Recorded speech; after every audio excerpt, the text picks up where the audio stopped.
এই যে আপনারা যারা রান্নার টিউটোরিয়াল ইউটিউবে দেন, আপনাদের কাছে 3টা প্রশ্ন রেখে গেলাম।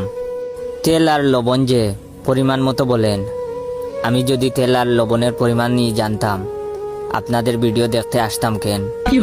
দ্বিতীয় প্রশ্ন, চুলায় সব বসায় দেওয়ার পর সিদ্ধ বা বাজি হওয়ার সময় আপনাদের গতকালকে রাত থেকে ভিজায় রাখা মুগ ডাল, 3 ঘন্টা আগে থেকে ম্যারিনেট করা আলু, টক দই কেন বাইর করেন? হয় এগুলো ভিডিওর শুরুতে বলবেন, আর নাইলে একটা টাইম মেশিন কেনার লিঙ্ক ভিডিওতে দিয়ে রাখবেন। তৃতীয় প্রশ্ন, ভিডিওর টাইটেল সহজ রেসিপি লিখে কেওড়ার জল, বারিস্তার সাথে ব্র্যান্ড করা টক দই, কাসুন্দি, হিমালয়ান সল্ট, উত্তর মেরুর বরফ, মঙ্গল গ্রহের মাটি, এসব কেন যোগ করতে থাকেন?